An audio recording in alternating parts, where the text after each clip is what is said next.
All right. So welcome, ladies. We'll go ahead and get started since y'all couldn't hear my theme song playing. We'll go ahead and get started. So we're reading with Prose and Purpose.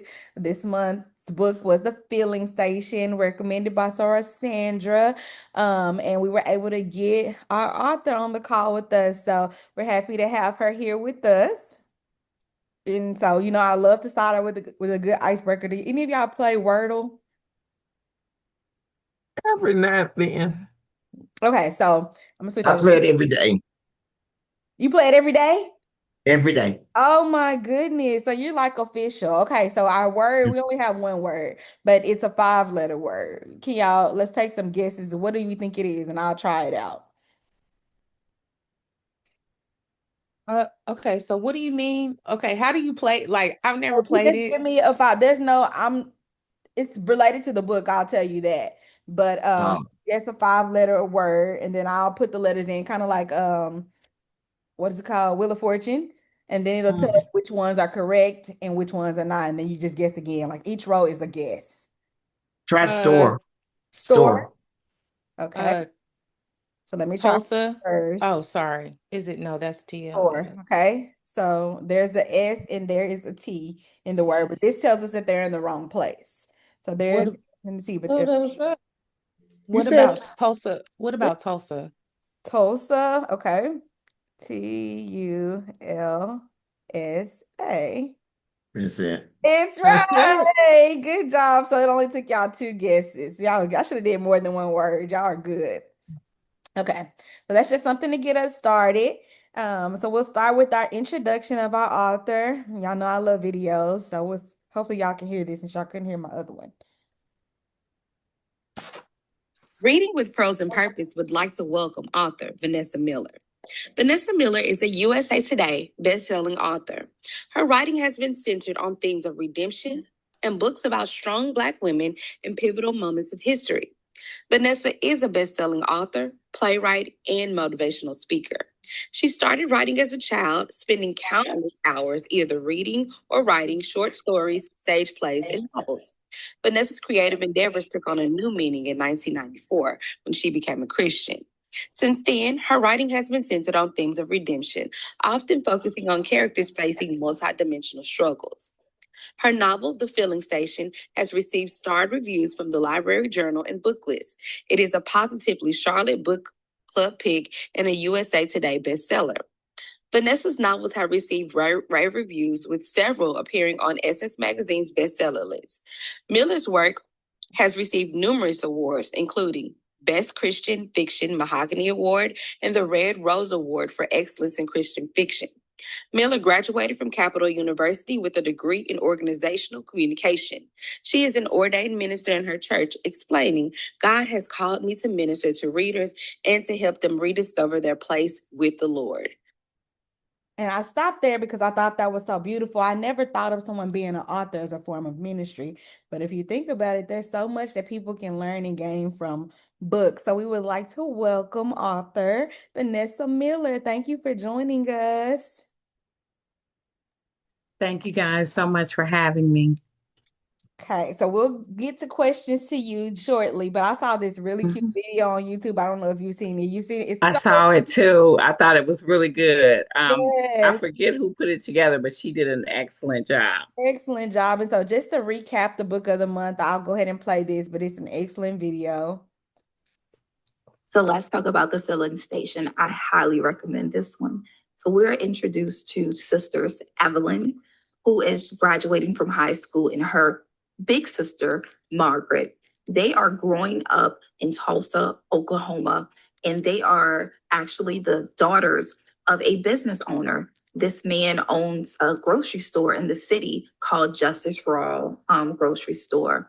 They are growing up and just enjoying their life.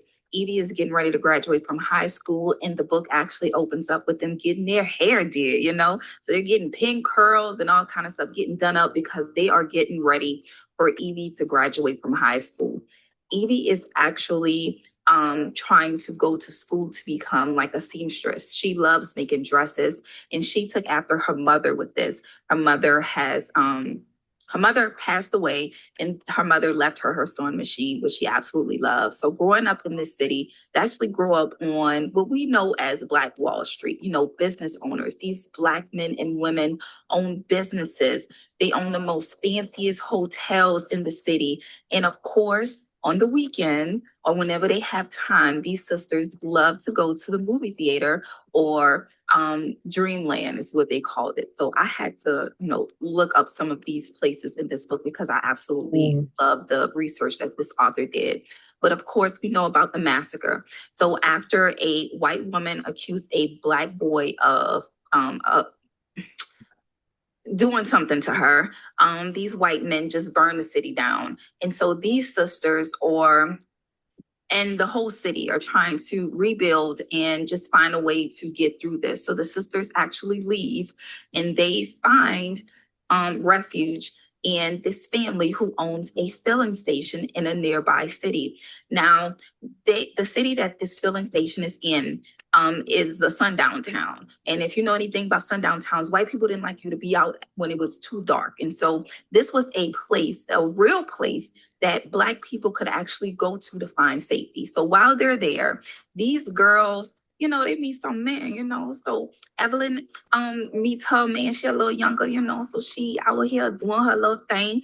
And of course, Margaret is upset, and she's going through some issues with her faith in God, but she meets a wonderful man who is just trying to show her that love is out there.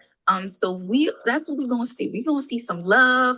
We might see some marriages, and we're gonna see all of this. But this book just was an emotional roller coaster for me, and it took me a little while because we're going to just follow these sisters as they rebuild their lives and rebuild this city, and just learn to love more.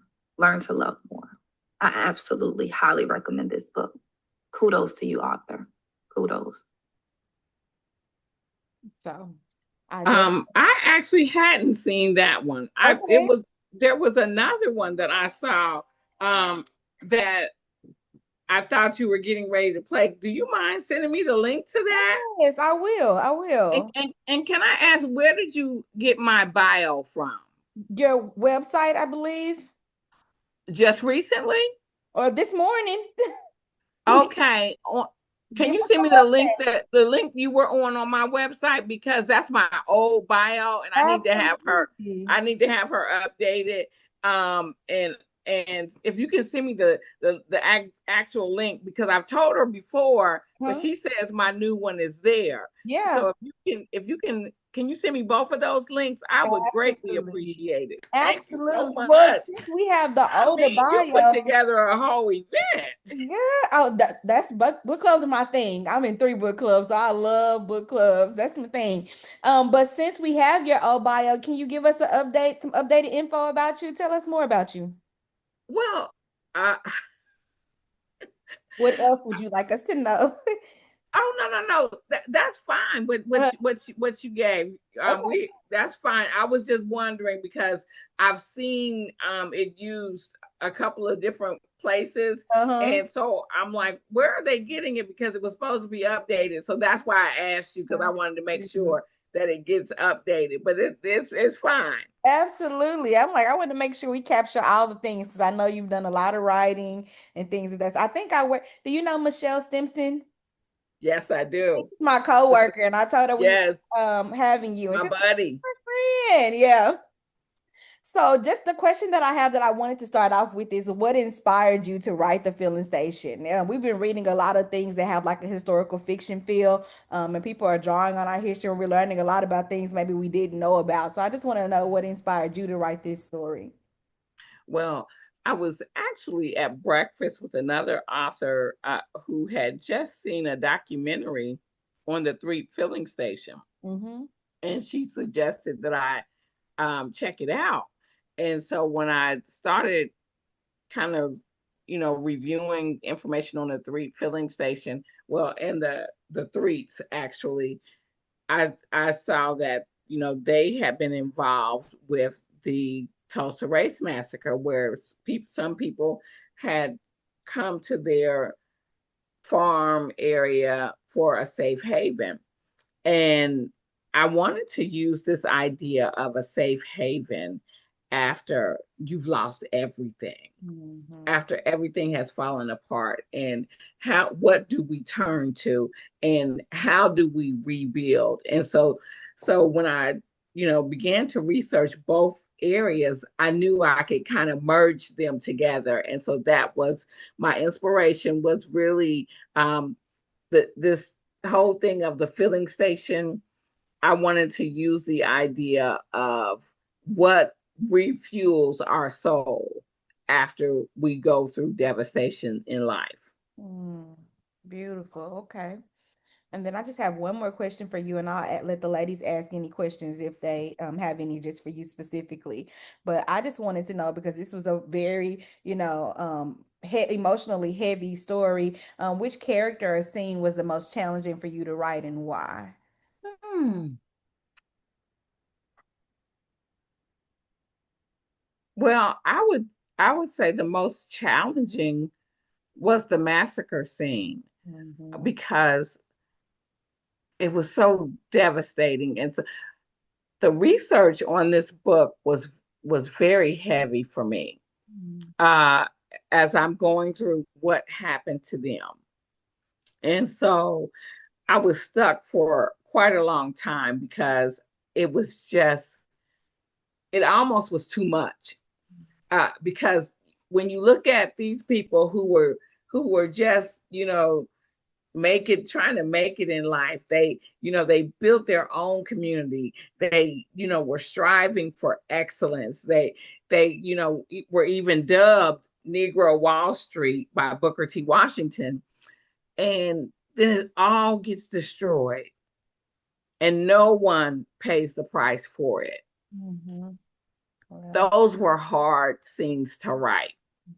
But what gave me hope in the book was the further research I did, and discovered that by 1925, they had rebuilt. And no one had been telling that part of the story. All I'd ever heard about was that there had been this massacre and that this area had been destroyed. But when I discovered that they rebuilt, and then they became more successful than they had been even before the massacre, that became my driving force. I wanted to get the reader to that part of the story so that they could then understand the resilience of our people. I think I'm always telling a story of resilience. And if I couldn't have found where they were able to rebuild, or where they, found success again, I'm not sure if I would have been able to write the story, because I want to leave my readers with a semblance of hope. So that was it for me. The challenging parts were the massacre, and the courthouse scene, because I knew, writing it, that there would be no justice for them. Wow. Well, kudos to you. Before I read this story, I did read something good. I think I tagged you in the post when I posted about it. And that was also a good story. And I love how the characters come full circle and they evolve. So I appreciate that. Before we get into the book discussion, ladies, do y'all have any questions specifically for the author about maybe her writing process, her background, anything of the sort? Um, I do. It's not really about the background, but just I'll start off with so I love how you combine the themes of trauma and faith. And I wanted to know, especially with, and it's a real thing. I love how you wrote Margaret and she was questioning her faith, and especially, I kind of thought about it with the times of historically how we have been through so much trauma, and it just doesn't seem like we can catch a break. But we are a people of faith, right? We continue. We are a people of faith. So, with your background as a minister, and was that hard? Like, how difficult was that like when you were in your process of writing and she was questioning her faith, but then the answer as a woman of faith yourself. Like, was it hard to like, kind of answer her questions, or just that process? If you could kind of tell us about that. It absolutely was hard because I didn't want to just give platitudes or easy answers, or just say just trust God, because I think even though we do want people to just trust God, sometimes, in life takes you down a path that it's not so easy to then just trust God. So you have to walk through it to get yourself back to that point. And I believe that the, I say the worst thing that ever happened to me was when my mother died. I never knew it would hit me as hard as it did. And I had to walk back to a path of where, God, I trust you. This didn't go the way I thought it should go. There were days I would go into church, and instead of raising my hands to praise God, I would sit down and just boo-hoo in the sanctuary. And it got to a point where I was embarrassed.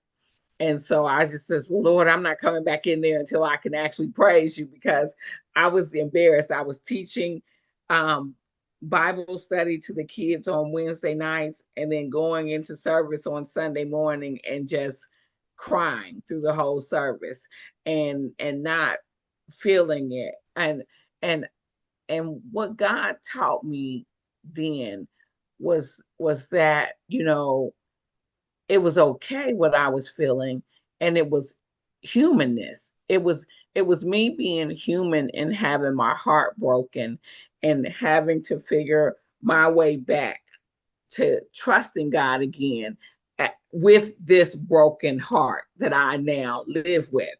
And so understanding that grief process, I believe it now um, helps me to walk through grief processes when I have to write them in my books. And so I didn't want to just have her wake up one day and she's just like, oh, trust God. Um, okay, all of this happened to us, but it's okay. I wanted her to be angry about the fact that she had trusted God, because in my research, I wanted to show her as someone who had trusted God, because there was a church probably on every other block in Greenwood. So the people were faithful. The people were going to church. And even so, the enemy is sneaks in and does this to them. So how do you get back to the point where you're able to sleep easy at night and trust that it'll be all right by morning, when you know you lived through an attack in this very area?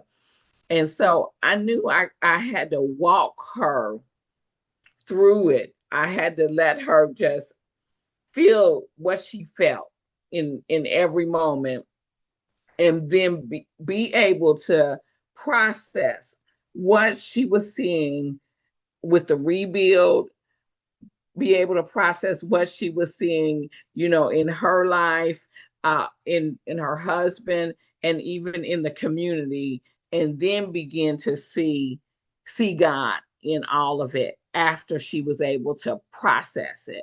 And so that's how I wanted to draw her character out. And that it was just important to me that it wasn't just a quick fix for Margaret. Excellent. I have one more question and then I'll be quiet. No. Well, one more comment. So I don't know if the other ladies were also disturbed, but I was very disturbed when the letter was taken, when Margaret hit that letter. I was like, come on, like, A lot of, that surprised me. I did not know that readers would have such a visceral response to that. I did not know it. Sometimes authors don't really know. Now, we intentionally go for responses from our readers when we're writing certain parts, but then some things catches us unaware. And I did not know that readers would have such a response to that. But you're not the first person. Numerous people have told me they had a problem with that. But I wanted to make sure that Margaret was human. And in her humanness, she's going to do what suits her at that moment, because you have to understand she had just agreed to take on this baby that her sister had. She has a new marriage, and she's back in town to rebuild her father's legacy. So she cannot do this alone. And so she's thinking, no, she made this mistake. She's not getting ready to leave town, and then everything is left on me. But the way I was thinking of Margaret with this is that she did not understand that withholding that what would harm her sister more. She did not understand that this very thing was what Evie needed to heal. And it wasn't until later, when she gets the second letter, that she begins to wonder if this is what God has been bringing for her sister to heal her all along. And so that's when she can release it. But she considered it a do no harm thing, but she didn't understand. Sometimes, we do things in life and we're not intending to hurt our family members. We're thinking, but we may be doing it for selfish reasons, because at that moment, this is what I need. And I'm not concerned necessarily with what they need, but we're not saying, and I want to do them harm. That's not in our mind. And we don't know that this is the thing, that if they don't get it, they're going to keep spiraling and spiraling. And so I wanted people to understand that part, though, that her withholding it is what caused Evie to continue to spiral, but not that she did it intentionally. Does that make sense? Yeah.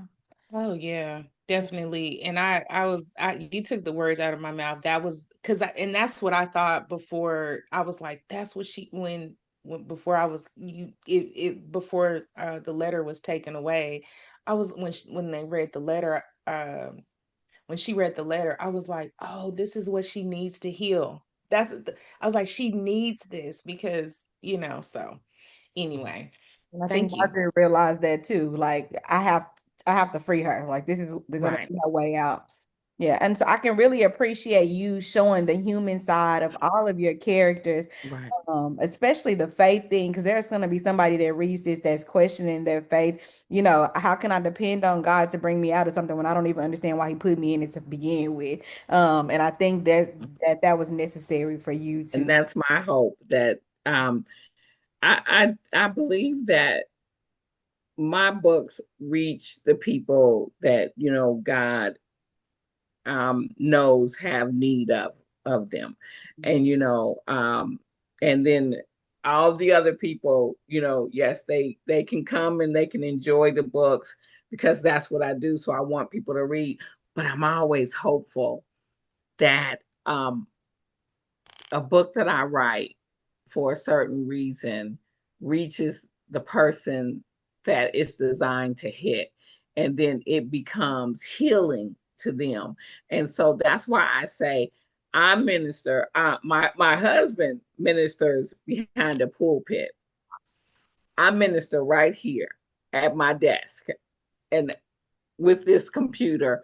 And that's where, I go and I speak at a lot of places. But normally when I'm speaking, I'm talking about my books or whatever.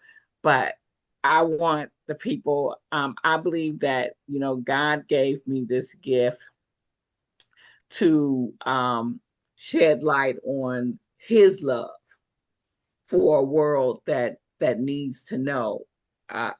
He's still out there. He's still holding out his hand, and he loves us. And yes, he understands that we are going through a lot, but we can still come to God. And so I try to show it in a non-preachy way as possible. Any other questions, Author? Go ahead.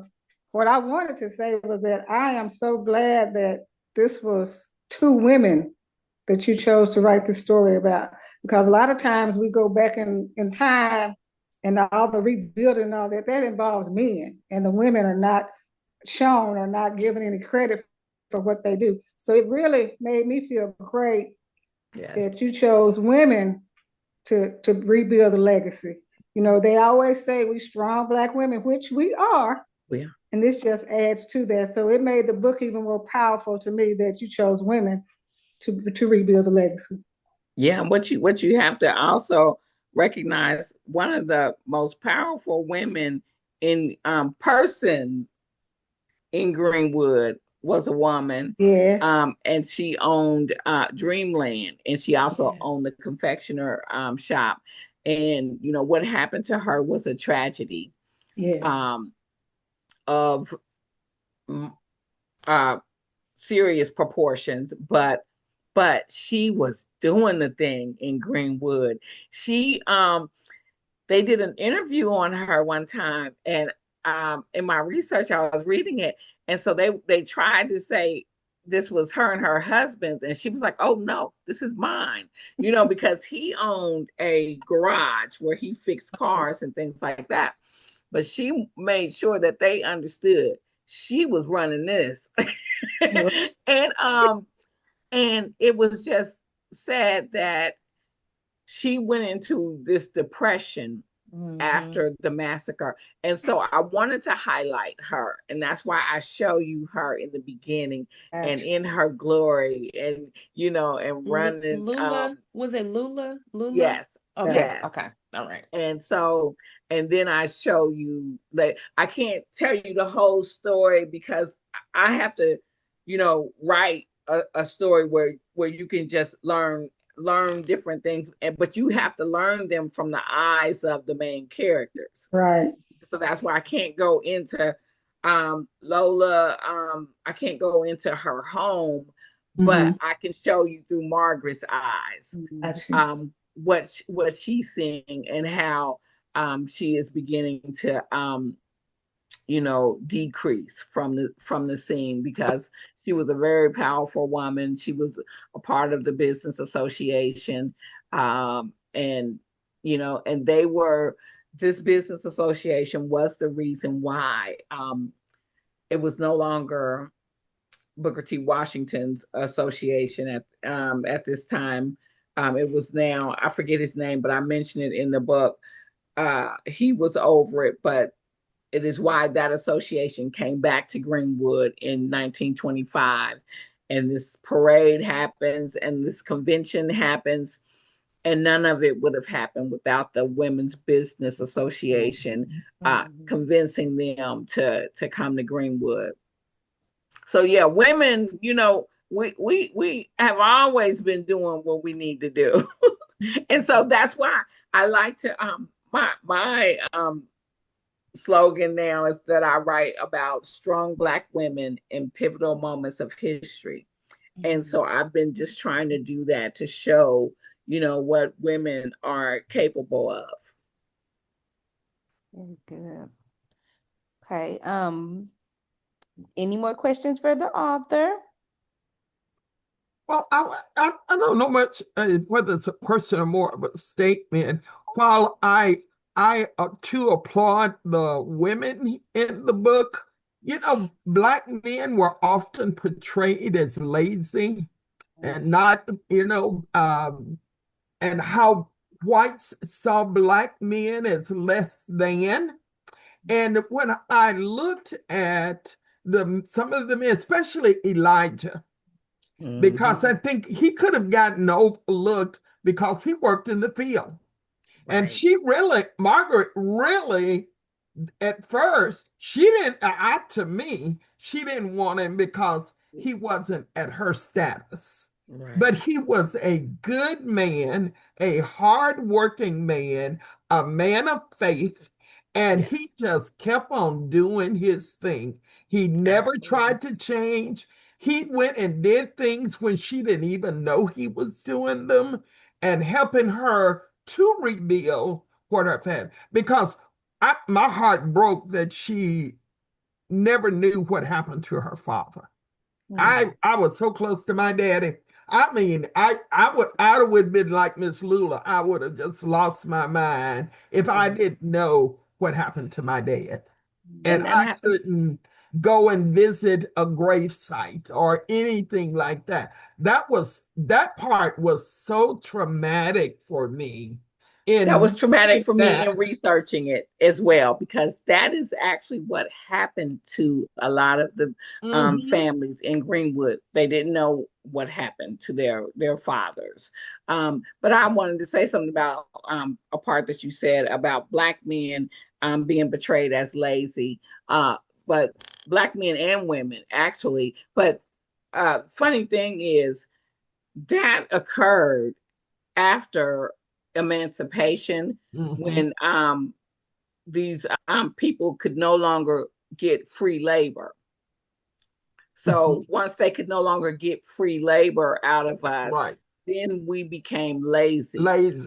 But see, this is white people, racist white people, because not all white people have done this, but racist white people have always found ways to try to downgrade True. Black people.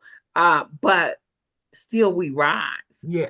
You know, this is nothing new to us. No. We continue to rise, even in the face of the demagoguery, even in the face of, you know, the hateful things that they say about us. You know, we continue to be who we truly are. And I think that's what they hate, is that we ignore them and continue to live our lives. They want us in their business as much as they're in our business, but we don't really care. So they wonder, why don't you care? We don't. We just want to live our lives. But you know, I continue to ask God about it. I continue to pray about it, because I that's one thing I do not understand, is why we continue to go through this, when it's like they look at us and they don't see the truth. And that tells you that's some type of deep deception, when you don't see the truth, when you're looking at it in front of you. And how do you ever get someone then to know the truth if they can't even see it when they look right at it? They can see all of our credentials, and then they could see that the white person that they want to have this job does not have half of our credentials. True. And they'll still call us the DEI hire. And we train them. Thank you. And so how do you get them to? So to me, you just have to let them go on and be in their deception, because, hey, have at it, but that does not change who I am. You know,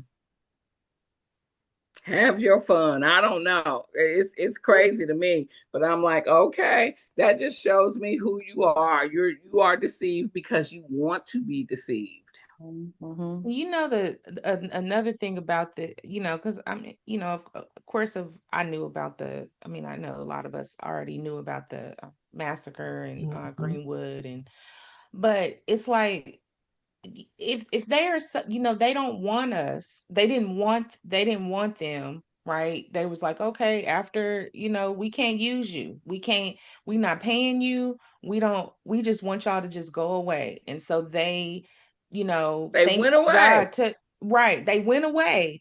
And what is it, OW Gurley? Yeah. I mean, yeah. So I mean, just created this, you know, just they were thriving. And then it was just like, Okay. In an area they didn't want. It was destitute, right? Like kind of destitute. They fell off. Well, see, you got to remember, Tulsa was this oil barren type of city.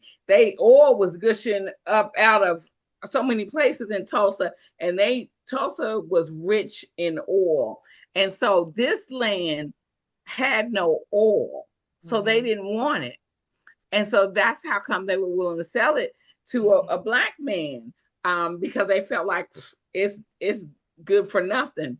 Right. And he took it and made it worth something, and they hated them for it. They didn't have to come to them. They didn't have to patronize with them. And it was like, they didn't. No. Yeah. They did not.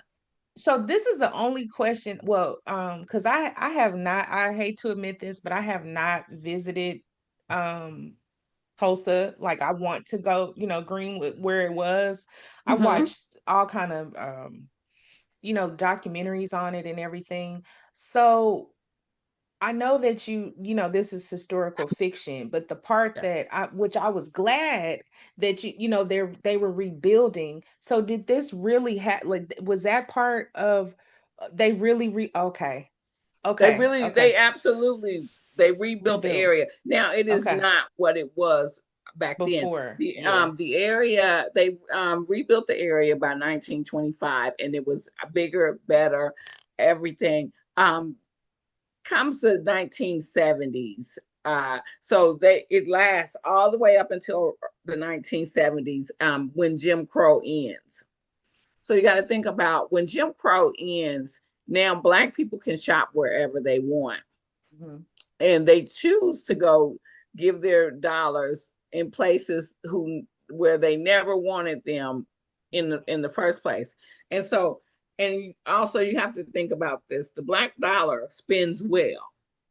Yes. And once they started spending it in these other places, that's when they began to realize, oh, wait a minute, these people have money, because evidently they thought Black people didn't have any money. And so then distribution begins to dry up for the businesses in Greenwood, because the people who are in control are, they really hinder them from getting some of the supplies they used to normally just be able to get, because now they want that business to keep going elsewhere. And so once these businesses begin to kind of go out of business, that's when, the city always wanted to run a highway through. They run a highway through a lot of Black areas. There have been a lot of areas that have been built up by Black people, and they build these communities, and then the city seems to find a reason in this particular area, we need a highway. And so after the 1970s and business begins to dry up for Greenwood, the city runs a highway through it. And so, and that becomes the final death knell. But here's the thing: if you go, there is the Greenwood Cultural Center, where I was able to find a lot of information on their walls. They have testimonies, or let's say interviews were done with survivors of the 1921 Tulsa and race you included massacre. that in your book. I love that. Yes. And so you can read these different people. You'll see their picture, and their interview is on the walls there. Then there's also Greenwood Rising. There's a museum down the street. Oh wow, they actually have this whole cinematic thing going on, where you sit there and you watch while the night the massacre begins. It's amazing. And then as you walk down Greenwood, there are plaques on the ground that show you where these certain businesses used to be. So if you want to know where Dreamland was, you'll see a plaque on the ground that will show you this is where Dreamland was. If you want to know where the Stratford hotel was, you'll see a placard. Yeah. But the also Tulsa, Oklahoma University now has part of what was Greenwood. But what Oklahoma University did, across the street, right next to, now I'm not going to remember the name of this church, but it's right there, and I have pictures of it. And it's a church that was in Greenwood at the time, and it still stands. And it stands across the street from the Greenwood Cultural Center. But to the left of this church is this big mural of the massacre, and the mural was done by Oklahoma University. And so there are a few things to see. There's one house also that is next door to the Greenwood Cultural Center that you can walk through. And when you first read the book, the person I tell you was the hairdresser. Mm-hmm. That's the house is in honor of her. Oh, wow. And So so that's so that makes I get it. So you were like, hey, this is how I'm gonna start it off, because this is I see. And and then another comment is that I like, so well, it just makes it more, I don't know what to say, I don't know how to feel about this, but this was during the Great Depression. This was during the time that the Great Depression. And so there was nothing for anybody. And, and also, well, I'll just leave it at that. Because I know well, I can actually, talk, actually, the because I Great love Depression, history. So actually, the Great Depression actually occurs the latter part. This okay. is not 1921. Now, help me if I'm getting this wrong, but I thought the Great Depression really begins at is in the 1930s. Am I I? thought I thought it was And in the like, 20s, but I if could it's be in the wrong. 20s, I'm thinking it starts at Oh, the you're right. end. It Right. was at the end. Yeah. Yes, it starts at Okay. the end of the 20s. You're right. So this part, this is like the roaring 20s, You're right. the early part of the 20s. It's the roar, it's the jazz age. Yes. And Okay. and so they did have money at this time. And well, Greenwood certainly had money. And yeah, but I think more so the depression is more so in the 30s. And Okay. I'd have You're to, right. You're if somebody right. wants to It's like, Google it real quick and make I sure I'm did. right. I already looked it up. It's like Okay, cool. 1929. It started like, yeah. Okay. That's what I thought, and that's I, probably why people will say in the 20s, because it begins at the end of yeah. the 20s. Yes, you're right. Yes, but money was flowing in the early 20s. Yes, ma'am. Okay, well, we pretty much have already gotten into the book discussion, which I love. I love that y'all were so into it because it was very good. But I personally, and probably because I'm a little younger, I could do better about my history. I didn't know about the Tulsa Massacre. This was a new thing for me. So I appreciate being I'm glad enlightened. Yes. that you because I'm hoping that some people who don't know, because here's the thing, a lot of people didn't know about it because the people in Tulsa didn't talk about it. Mhm. So now in the beginning, the whites in Tulsa that caused this, they actually created postcards of a black man laying dead on the street. Wow. And they were sending that out, and they thought this was just something great. Well, what they soon discovered was that their type of racism was too much even for other races in other cities and states. And so Tulsa became a stench in America after the massacre, and which is what they did not expect. So then the white people in Tulsa didn't want to talk about it, because now they realize, oh, people don't think this is so good. And so the black people, they didn't talk in Greenwood, didn't talk about it, because you have to understand that nobody paid the price for this, and the sheriff was in on it. And so they feared, if we keep talking about this, they'll do it again. because the sheriff, and that's why I keep saying these lynchings, somebody needs to investigate these little small town sheriffs. Mm-hmm. The sheriff was in on this.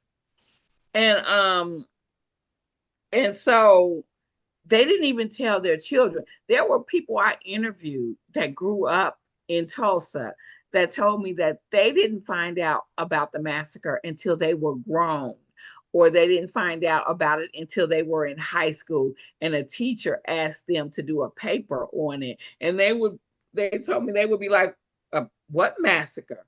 Because the families didn't talk about it. So I hope that the book opens up dialogue about what happened here in America. And also, I wanted to also add too that there's also research that, well, people that they could never find. So I don't think they really even know the kickoff with the whatever happened at that hotel with the person using, I've heard stories where he went to go use the restroom and then whatever happened, right? They never found the woman or the man. Never. No, she left because I guess she saw all this mess that she caused, and so they got her away from there. And he leaves when he gets out of jail, because they let him go like the day after they arrest him. But these white men are all riled up. They don't care that he's been let go, because see, they have always been looking over at Greenwood with an in NVI, and now they have an excuse that they can just destroy it. And through history, they have used this tactic of saying that a white woman claims that something happened to her by a black man, and then they go and destroy a whole community. Through history, if this happened to her by one person, why aren't we looking for the one person? Why are you going and destroying a whole community? Because you were looking for a reason. Absolutely. To go and ambush these people. And it's all about hate. Yep. And when they ask us to go be on our own and we go do it, and then they say, but because see, when we go do it and they're upset, because then they go, wait a minute, I didn't know they had money to actually go do this. We thought they would just go and suffer. Right. But when they see, oh, they're not suffering without us, then that's a problem. And it's really crazy, and it's something that has to stop. And it's like, when will we all just learn that, it is okay to coexist? And that is not everyone in America. Not at all. I have friends who are white, and they are just good as gold, wonderful people. And some of them have helped me tremendously with my career. And so I would never say that is everyone on that's on that side. But there are some who hate us without a cause. And we have to keep praying on that. I even have something. I'm going to be doing a prayer vigil on the 29th.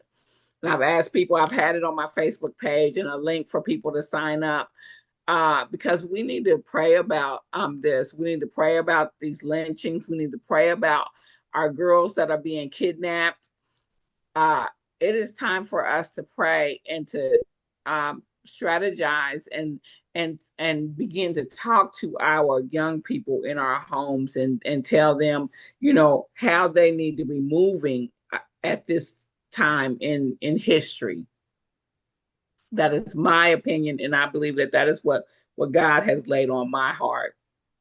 So if you guys would like to join us on that prayer, it's going to be on a Monday night at 7 p.m. You can go right over to the Facebook page. Oh, matter of fact, wait a minute. I can put the link in here. Hold on 1 second. Okay. And while she puts the link in the chat, I just really, this is in a weird place now because we already got into the discussion, but I really just wanted to allow everybody a chance just to chime in on this because I like that you pointed out that the filling station was a safe haven for people.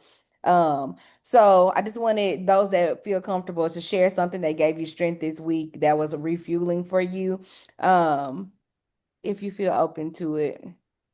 Just, I know some people come to book club as a safe haven as well because we don't always get a chance to read the book, but you enjoy the fellowship. So if anybody feels led to share something that refueled them or gave them strength this week, I would love to hear it while she puts the link in the chat. Okay, that link is don't use that link. Hold on, let me give you this other link because that one it's gonna mess you up because it's like my link where I can see responses. Oh, okay. But this one won't let me for some reason. It wouldn't let me. So just use this particular one. Let me delete the first one. And then let me ask you if any of you enjoyed the book and you would like to write a review, I would greatly appreciate it. I always ask this of my readers, and let me give you the link over here. You can just write a review over on Amazon.com or at Goodreads. It can be something just short and sweet. But if you enjoyed the book, I would greatly appreciate if you guys would write a review. Now, what else were you saying? I'm sorry. No, you're fine. You are absolutely fine. I was just asking if anyone wanted to share anything that refueled them this week or gave them strength Oh, to go along with the theme of the filling station being a safe haven for people. amen. Mm. One thing for me, I would say, because as a millennial, there are a lot of people that are in my age bracket questioning the church and if they're, for the good of the people. And I attend Concord Church. I know I have a few members on here that attend Concord as well. But we have this thing that we had this week called the Grand Wedding. I don't know if anybody has ever heard of that, but our pastor launches this challenge for couples that are shacking up. He gives them like basically two options. Like one, if you want to move out, we'll help you pay your rent for a certain amount of time if you want to separate. And then the other option is if you want to stay together, we want to take you through a 12-week course and then we'll pay for your whole wedding. So they had this grand wedding at the church. Like Wow. 20 something couples got married. They had Avery Wilson, the celebrity sing at the wedding. They paid for everything. And they gave them this intensive course. And I feel like that's what it means to be a community and to be of God, to represent God's people. To give people options. Don't just preach at them. Give them options and be the support. We're not always taking from people. We're also giving as well. And so I just thought I was really encouraged, especially seeing the reflection video today at church. It was just a very beautiful thing. And it just really encouraged me and hopefully encouraged other young people to know that there is good in there. There are people representing God in a positive way. So that was my feel. Amen. That's And see, beautiful. I that's love something that. that God has put on his heart. Mhm. Is your pastor a man or a woman? And mhm. Yeah, that's something that God has put on his heart. And so I just believe, and when ministries are doing work from God because they find things that God has put on their heart, and they do it within their church and within their community. My pastor, he's real big on missions, and not necessarily missions in other countries, but we do like a mission whole event like each year where we go into communities and we serve. And then they do missions on just other platforms as well. So that is something that is near and dear to his heart. That's a blessing. I love that idea. Does anyone else want to share something that refueled them this week or gave them strength? I'll share. I know I'll try to make it brief, but I felt a sense of community at work. And it's I work for the, federal government. One of my jobs, I'll say it like that. As I work for the federal government, and so I had already said, so this is like my second federal job. And I had said when I went to this job, I said, you know what? I'm just gonna, I guess I spoke it into the atmosphere. I said, you know what? I'm not gonna apply. I'm not gonna try to be a supervisor. I'm just gonna just be a regular worker, blah blah blah blah. And what did I do that for, right? And so I applied for this job. Well, applied for this. It's like it's a special assignment, but it comes with the pay and all of that. It's a director of mental health, and I was like, I'll apply for it. And I wasn't even.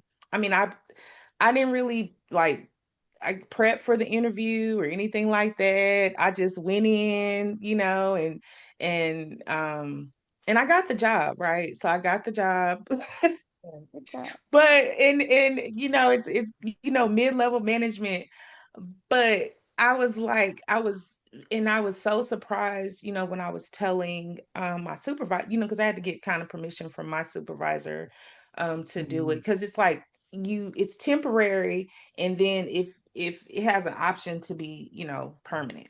And so, so I was telling my supervisor about it, and I don't know if any of you all have dealt with some of the or talked to people who work for the federal government, but it's very cliquish, and it's very, it's kind of like a dog eat dog world. So you have to be careful how you move. And so my supervisor, she was just like, listen, I'll give you everything you need to know. She said, that's how I started my job. She was very supportive, and I was very surprised. It's very surprising in that climate. So that was my strength for last week. That's amazing. Thank you. Congratulations. Thank you. This is Sandra. Well, mine is a little different. I have a friend that's battling cancer, and she's a former owner of a bookstore. And then then everybody started going online. Then she kind of closed the bookstore up. But we had we're high school classmates, so we had our reunion this past weekend, 50-year reunion, and she was just depressed because she's battling prostate cancer. I mean, not prostate. I said P word. That's what's the other one? Varian? No, it's not a P. Oh, Pancreatic? pancreatic? Yeah. Pancreatic cancer. Pancreatic cancer. And so she was depressed because she couldn't go to the reunion. And so I told her about the book. And she has read other books about this event, but she hadn't heard of the filling station. Okay. And we talked for a minute, and then she had to go, but she called me back, and she said, Sandra, she said, thank you so much for telling me about the book. She went immediately and downloaded the book. And she said that she spent all day, like Thursday, reading the book. And she said, my spirit is so much better. She said, and and we've been friends since elementary school. And she was telling me that that was just the greatest thing for her this week. So it wasn't my strength, but it was hers. And she needed that because, first of all, she couldn't go to the reunion. This probably is the first one that she's missed. And then she was depressed just about a whole situation with the cancer. But she said that book was just amazing. And she talked about the female part about it, about the characters. And she said that was just really great. So and I guess it was strength for me too, because she's a good friend. And I felt like they gave her some positiveness in her life. And she was okay. I need to call. I will be calling her tomorrow to tell her about the reunion and everything. I told her I would call her back, but she just wanted to share with me that day after I talked to her that it just made her day. It was just awesome. And she downloaded the book, and I think she read it. I mean, I read the book in one day myself because I was reading it, and I just kept reading it. I don't want to stop reading it, and so I just kept reading it. And I think she finished the book as well. So that was very positive. Well, I thank you for sharing information about the book. And a lot of people don't know that word of mouth is what helps to sell books. And so if you really love a book, tell people about it, post about it, comment about it. Like that video, I had not seen that. And I plan to share it. As soon as you send me the link, I'm going to share that, because I'm like, that was really good. But when people do things like that, they don't know how much it helps, because somebody else may not have known about it, but also, like you're saying, it cheered her up. It made her feel better, just to, be able to read something that she enjoyed. And so, we always want to do that, especially Well, when people are going through a I hard time. even took I even took it further because I was telling my classmates I'm on the committee. I'm one of the leaders the building of our class reunions. But I was telling them I had to leave today. We had church today together, and we went to dinner. It was about 60 of us. And I said, we gotta go have a book club meeting. And so they said, what are y'all reading? So I told them, same thing. There was several people in the book club, and they were, I mean, in the class, and they were all enthused about the book, going back and Thank reading the you. book. Thank you So, and I was so just telling much. them I had to go, I told them I had to leave early from the dinner, the lunch, we want to call it, to get back home so I can come to the book club meeting. And they were all excited about the book. Some of them had read something um, about it before, but they had not heard of the filling station. Okay. Okay. So that was something that I shared today when I told them I had to leave. So some more people said they were going to get the book and read it as well. Thank you. And I'm the one who recommended the book because I just Oh, thought it okay. was, Okay. yeah. So you read it before the group? No, I hadn't read it. It was on my list to recommend to the group. So Gotcha. and when Amber asked for any recommendations, I said, "Well, it's my time to put this book in." So yeah, I just it was on my list. I'm an avid reader, so it was on my list to read. So I Thank just you so recommended it much. for the book club. If I haven't read it, and now I'm in two book clubs, I would rather read it with the book club members. So I Mm-hmm. had it on my bucket list to read, but I just recommended it. So I read it when we decided this is the book we're going to read for this month. Thank you. I think you'll be at the. Are you going to be at the Black Romance Book Festival? Next year? Uh-huh. Yes, Because I I'll am. see you that you've been on my list of people to read because I'm trying to cross as many off as I can. So when Sarah Sandra recommended, I was like, okay, perfect. Gotta Okay. cross her off. So let me suggest another one for you guys. The Okay. American Queen. This is my first historical. So write this one down, put this one on your TBR. It is the story of Luella Bobo Montgomery, who was the only known queen to ever rule on American soil. They had a kingdom, and it was called the Kingdom of the Happy Land. And so this book, I wrote this when it came out in 2024, and so it has received rave reviews. It's been on numerous book clubs. Matter of fact, I just got information today. My good news that it's going to be on another book club for February of next year, and um, so if you haven't already, check out or put The American Queen on your TBR list. I've already downloaded, and like you said, it has great reviews. Matter of fact, all of your books do. The other ones you have as well. I But I do did try. yes, I did some research, and the other books have excellent reviews as well. So I have them. I've downloaded The American Queen, and I'm going to read the rest of them as well. Thank you. Okay. And the audio though, I will tell you, the narrator, she sings on the audio. Oh, So I don't know if you guys listen to audios, love but audiobooks. The American Queen is worth listening to on audio because of the fact that she sings the songs that are in the book. Okay, go ahead. What we got going on here? Oh, so y'all might have seen this. I don't think I'm the only one that the Tulsa Race Massacre is new to. So I just wanted to play this. It's very short, just to get an inside glimpse of what happened. Mm-hmm. We generally call it the catastrophe because we feel like it wasn't a riot. Oh, wait a minute. Can you push stop for a minute? Go right back to this part where you. I'm just gonna start it over. Okay, where do you want to point out? Let me. We generally. Right there. Stop. Okay. You see these words right here? Uh-huh. These were like the pictures that they took. There's one where the person is laying on the ground dead, and they write something about is it a dead Negro or something on there?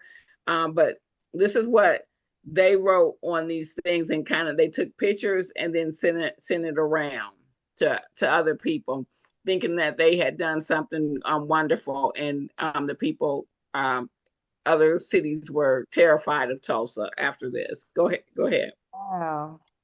Okay. I call it the catastrophe because we feel like it wasn't a riot. We were not the perpetrators. We were the Correct. victims. But it took 80 years to get the state of Oklahoma to acknowledge that.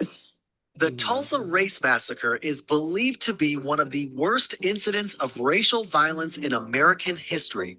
From May 31st to June 1st in 1921, as many as 300 people were killed, hundreds were injured, and thousands of buildings were destroyed.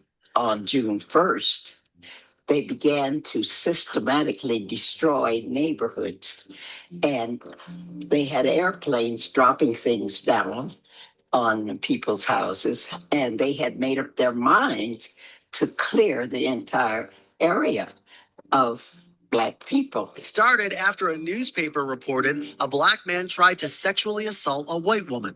Though it's still uncertain what exactly happened, many did not believe that story. The Oklahoma Historical Society said the most common explanation is Dick Rowland stepped on Sarah Page's foot when he entered the elevator, causing her to scream. A group of armed Black men went to the courthouse to offer help protecting Rowland once they heard talks of lynching. A crowd of white men was also on the scene. A shot was fired and the riots began. My parents were very distressed because here they are with 5 kids, and the schools had been. I went to Dunbar School, and that was reduced to just rubble. I mean, they blew it up. Crowds of white rioters went to the Greenwood district, known as Black Wall Street. It was home to an affluent African-American community with banks, hotels, theaters, and new homes. They took my 8-year-old brother too, where they were holding all the Black men. And we didn't know because we lived on one side of town and they lived on the other. We thought they were locking up the non-Blacks too. But it so happened that it didn't occur that way. What they did was to disarm and lock up all Black men. And then they said to the mob, there's nothing out there now but women and children. So you can do whatever you want to do. And that was when the real terrible things started to happen. It ended when the city was placed under martial law and National Guard troops were deployed. But Black Wall Street was devastated. Survivors never received compensation for what they lost.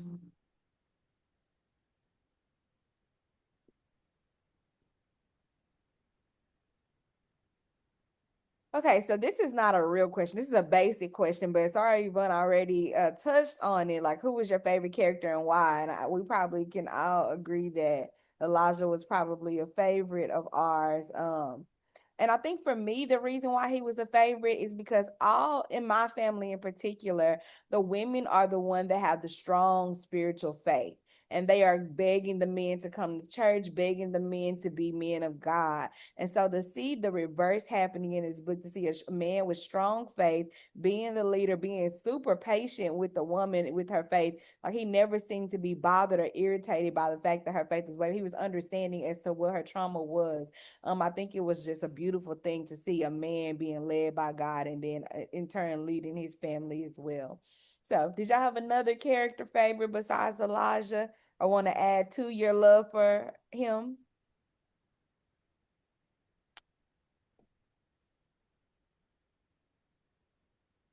Okay, so we'll go ahead and get into the next one. So the next question says the Justice sisters experience unimaginable loss, yet cling to each other. What stood out to you the most about their relationship?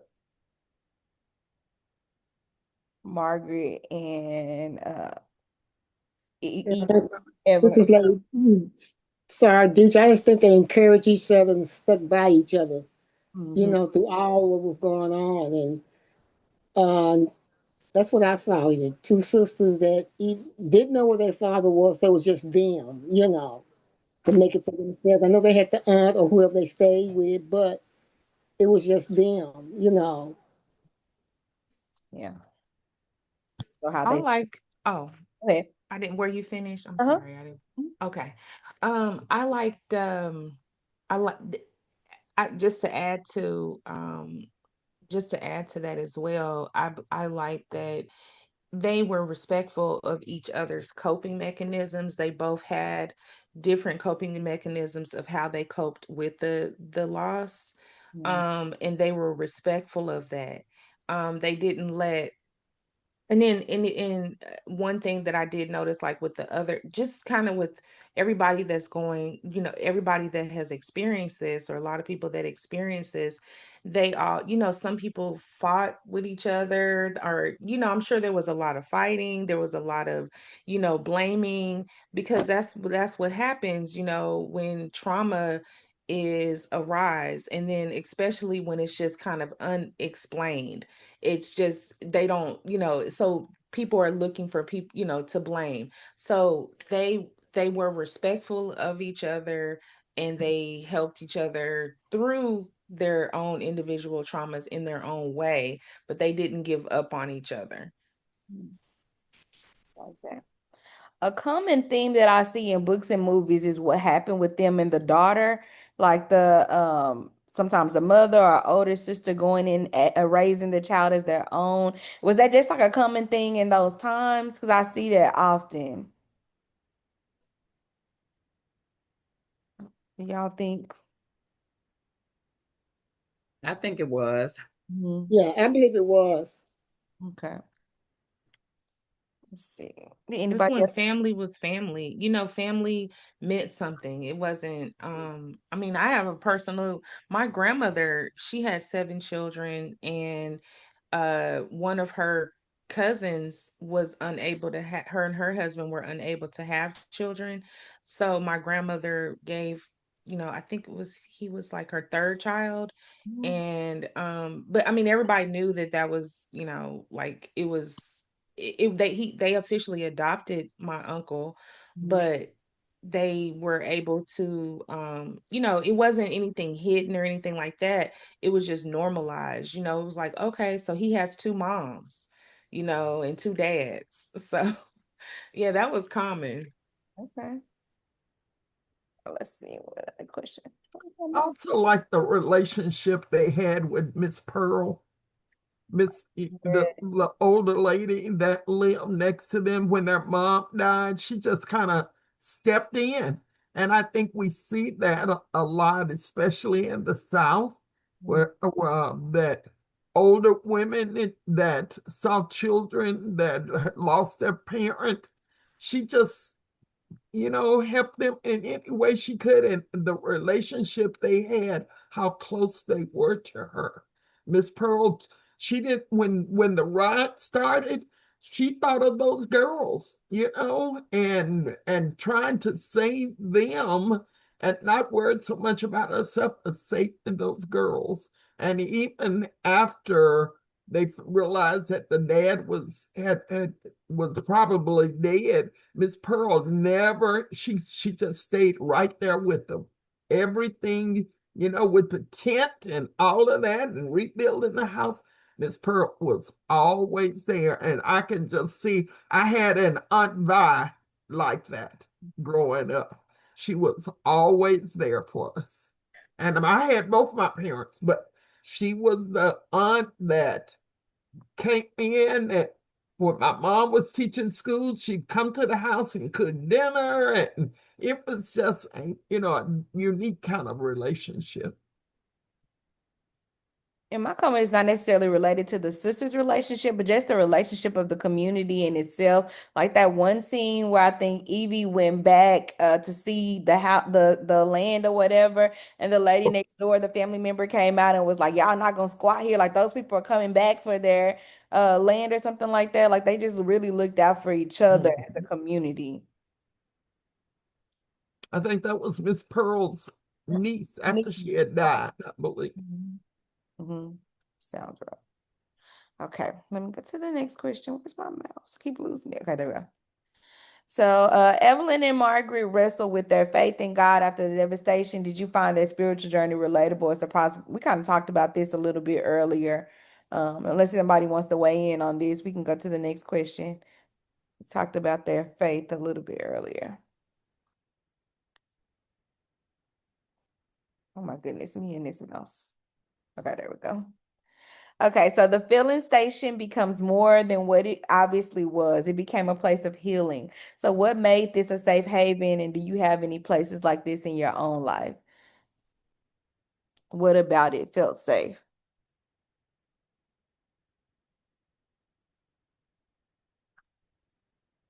I just kind of what we talked about. I just as far as just what you just mentioned, Amber, about community. It was a place where it's just so funny how it says filling, filling station, like you fill your cup up, and people, it was the right place at the right time, and they just opened doors. You didn't have to feel like, even if they didn't have anything, nothing left.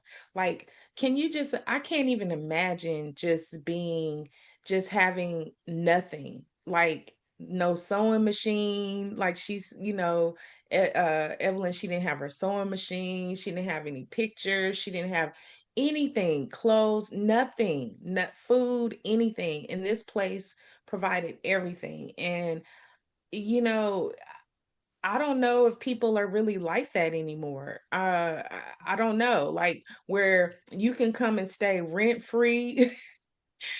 Rent free. I mean, of course, they earn their keep by working at the filling station as best they can. But I love how protective I can't remember the father's name was, but how protective he was, even like when guys would come to, fill up, they would be like, "Oh, what's up? Da da da da da." He was like, "No, she ain't. She don't do that. That's not what she do." So they provided. I mean, it was like protection. It was a covering. It was food. It was shelter. It was all the things, and just to normalize their life again. And there was no time limit. So I don't know of a place where you can do that. I mean, even with people's own families now, because everybody is so isolated, and it's like, okay, you didn't been here for 30 days. Like, when am I gonna get some rent? Or whatever. People are more selfish now. So I have a safe haven or a filling station, so to speak. I guess it looks different because of the times, but it's a place called Urban Dallas Farms, and I post about them sometimes. But so basically, it's ran by this guy called named Kendall Rogers. But he has a partnership with Berkshire Winery or whatever that's downtown. And so they had this land that was kind of like trash and abandoned. So they came up with this idea that we want to build this space for community for Black people. And so they partner with, there's a chef named James McGee from DeSoto, Kendall Rogers, Urban Dallas Farms, and then Betts Ranch. He does horseback riding. And so Kendall, he raises rabbits, and they have community plots where people can come out there and start their own gardens. And they provide classes teaching Black people, not just Black, it's not limited to Black people, but that's who it's for, how to garden and start their own crops and things of that sort. And then eventually they're expanding to bring the winery out there, and James will be providing cooking classes, but it's supposed to be a safe space for Black people. And I go there, I took my brother and my dad, and we did a homesteading class out there, and he's about to do another one. They do like incense, and just they have different things where they do honey and wine. But I go out there on Saturdays because animal therapy is a real thing for me. So I go out there, help him with the rabbits, and I feed the goats and the pigs. And he doesn't charge me anything, just as a place to escape mentally. And so that's my safe space. And they're also connected to Energy Gardens in Deep Ellum. And so that place, that's a Black owned plant shop, but we go there too for game nights and stuff. And it's just a hangout for our people. We don't have to be in the streets in trouble. We're just enjoying each other's company, a potluck style type situation. Animals there as well. So those are my two safe spaces right now. I spend a lot of time with those two guys. They're best friends, but yeah, that's mine right now. Let's see any other. I love that, Amber. I'm very intrigued. Yes, love them. So the sisters realize that they can't hide forever. They need to be a part of Greenwood's rebuilding. What stood out to you about how the sisters chose to recover? And excuse the typos. What stood out to you about how the sisters chose to recover after tragedy?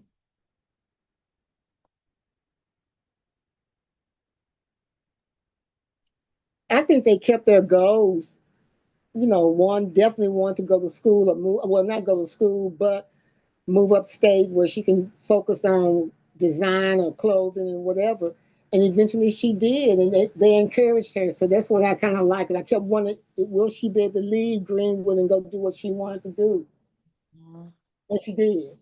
Yeah, I'm glad And she. I like that part, seeing her drive off into the future. Yeah, I'm I glad. liked, oh, go ahead. Yeah, I'm sorry.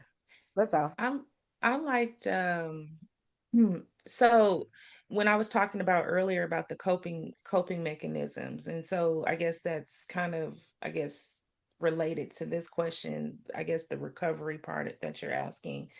Um, so when Evelyn, when she, because it was just traumatic for her to even think about it, and that's a big thing about trauma is avoidance. That's a very big thing. You avoid it. Of course, I can't remember who, I think, who was that? Was that Margaret? She had the panic attacks.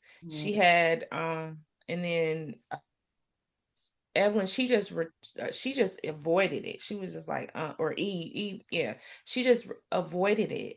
And so, how it was to me when both of them, they both had people in their lives to help them to recover, even though what was his name? I forgot, the father of the baby, right? Even though we could say, yeah, we could say, Tommy. well, Tommy, we could say what we want to about him, but he was initiating her rebuilding or recovery process when he brought her back to Greenwood. So, and then Elijah helped Margaret recover, especially so, and then Elijah helped both of them, kind of recover and rebuild. So, yeah, that's what I saw. This is not related to this question, but the most heartbreaking scene I think for me was when I guess it was Evie. She thought she saw the dad. The sister had to tell her that he was dead. Oh my God, Girl, that just tore me up. I was like, oh God. I know that was so sad to me. And I was like, and how embarrassing, it's like, and he was like, "Can I help you?" But that's a part of trauma as well. It's about, there's some hallucinations, there's, constant recurring memories that you have, so that part stood out as well. And then this is my last question before we just handle like book club business. Like, what's one lesson or piece of inspiration from their story that you can carry into your own life?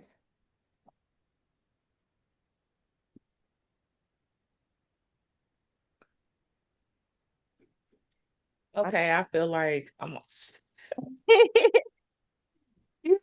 okay. If anybody wants to go first, I'll let y'all go because I know sometimes I could be chatty. Okay. Well, um, so there was a quote that um okay. This so the one lesson that I'll answer the question resilience, right? That's what stood out to me. That was resilient no matter what, you just keep going. No matter what, you keep going.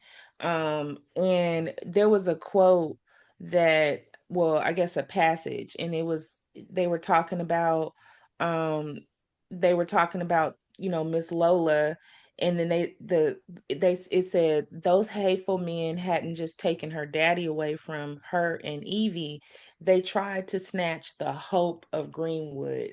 That quote stood out to me because even though, like, that was the whole thing, they tried to snatch it but they couldn't, you know that was, I mean, that's one thing that they took away all of the infrastructure and the buildings and all of the material stuff. But guess what? You can't take away the hope. You can't take away that. So Anyone else? And I'm sorry, my dog is starting to growl. Anyone else want to share a lesson or inspiration they got from the book? I know for me, I think there's healing in being human, and being vulnerable, not being afraid to say, like my faith is shaky. I'm doubting here because there's so much you can gain from the people around you just by being vulnerable. So I just love the idea of them just being vulnerable and saying the things that they feel, being very transparent about the trauma that they were experiencing and how it's impacting them, because there was healing in some of the people around them.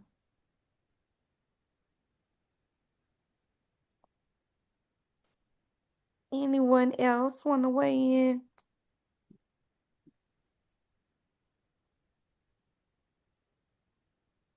Okay.